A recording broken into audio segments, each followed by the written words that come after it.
ಬಾಗಲಕೋಟೆಯಲ್ಲಿ ಉಪಚುನಾವಣೆ ಕಾವು ದಿನದಿಂದ ದಿನಕ್ಕೆ ರಂಗೇರುತ್ತಿದ್ದು ಏನು ಮುಖ್ಯಮಂತ್ರಿ ಸಿದ್ದರಾಮಯ್ಯನವರು ಒಂದು ಕಡೆ ಪ್ರಚಾರ ಮಾಡ್ತಿದ್ದಾರೆ, ಅವರ ಪುತ್ರ ಯತೇಂದ್ರ ಅವರು ಇನ್ನೊಂದು ಕಡೆ ಪ್ರಚಾರ ಮಾಡ್ತಿದ್ದಾರೆ. ಬನ್ನಿ ಈಗ ಅವರು ನಮ್ಮೊಂದಿಗಿದ್ದಾರೆ.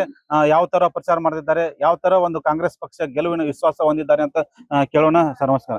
ಸರ್, ಈಗ ನೀವು 2 ದಿನದಿಂದ ಪ್ರಚಾರ ಮಾಡ್ತಾ ಇದ್ದೀರಿ ಬಾಗಲಕೋಟೆ ಮತಕ್ಷೇತ್ರದಲ್ಲಿ. ಯಾವ ತರ ನೀವು ಗೆಲುವಿನ ವಿಶ್ವಾಸ ವ್ಯಕ್ತಪಡಿಸಿದ್ದೀರಿ? ನಾನು ನಿನ್ನೆಯಿಂದ ಕೂಡ ಪ್ರಚಾರ ಮಾಡ್ತಾ ಇದ್ದೀನಿ.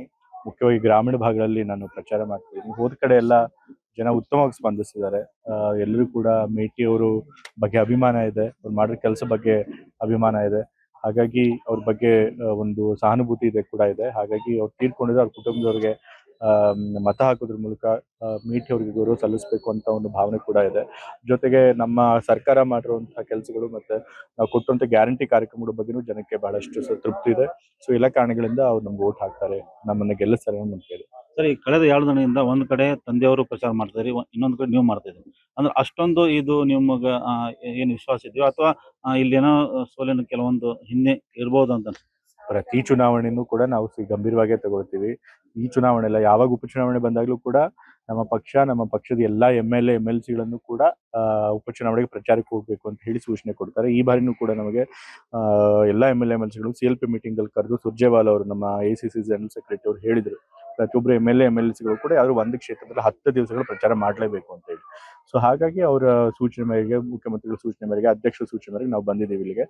ಸೊ ನಾವೆಲ್ಲ MLA-MLCಗಳು ಕೂಡ ಯಾರ್ಯಾರು ಇಲ್ಲಿಗೆ ಬಂದಿದ್ದೀವಿ, ನಾವು ನಮ್ಮ ಒಂದು ಪಂಚಾಯತಿ ಜವಾಬ್ದಾರಿ ಕೊಟ್ಟಿರ್ತಾವೆ, ಒಂದು ಜಿಲ್ಲಾ ಪಂಚಾಯತಿ ಅಥವಾ ಗ್ರಾಮ ಪಂಚಾಯತಿಗಳು. ಸೊ ನಮ್ಗೆ ಕೊಟ್ಟಿರುವಂತಹ ಜವಾಬ್ದಾರಿ ಕೊಟ್ಟುವಂತಹ ಪಂಚಾಯತಿಗಳು ನಾವು ಪ್ರಚಾರ ಮಾಡ್ತಾನೆ ಇರ್ತೀವಿ. ಸರ್, ಈ ಸಲ ಅಭಿವೃದ್ಧಿ ಮುಖ್ಯ ಆಗುತ್ತೋ ಅಥವಾ ಅನುಕಂಪ ಮುಖ್ಯ ಆಗುತ್ತೆ? ಎರಡೂ ಕೂಡ ಮುಖ್ಯ ಆಗುತ್ತೆ. ಇವಾಗ ಅಭಿವೃದ್ಧಿ ಮಾಡದೆ ಹೋದ್ರೆ ಜನ ಕೋಪ ಮಾಡ್ಕೊಂಡಿರ್ತಾರೆ. ಮತ್ತೆ ಯಾರು ಶಾಸಕರು ತೀರ್ಕೊಂಡಿರ್ತಾರೆ, ಅವ್ರು ಒಳ್ಳೆ ಕೆಲಸ ಮಾಡಿಲ್ಲ ಅಂದ್ರೂ ಕೂಡ ಅವ್ರ ಬಗ್ಗೆ ಅನುಕಂಪ ಇರಲ್ಲ. ಆದ್ರೆ ಮೇಟಿರು ಒಳ್ಳೆ ಕೆಲಸ ಮಾಡಿದರೆ ನಾವು ಸರ್ಕಾರ ಮಾಡೋ ಕೆಲಸದ ಬಗ್ಗೆನೂ ಜನಕ್ಕೆ ಒಳ್ಳೆ ಅಭಿಪ್ರಾಯ ಇದೆ. ಹಾಗೆ ಎರಡೂ ಕೂಡ ವರ್ಕ್ ಆಗುತ್ತೆ. ಈ ಸಲ ಬಿಜೆಪಿ ಒಂದು ಆರೋಪ ಮಾಡ್ತಿದ್ದಾರೆ, ಯಾಕಂದ್ರೆ ಆಡಳಿತ ಕಾಂಗ್ರೆಸ್ ಪಕ್ಷ ಇರೋದ್ರಿಂದ ಆಡಳಿತ ದುರುಪಯೋಗ ಮತ್ತು ಹಣದ ಇಲ್ಲೇ ಹೊಳೆ ಹೋಲಿಸಿಕೆ ಗೆಲ್ಲುವ ಪ್ರಯತ್ನ ಮಾಡ್ತಾರೆ.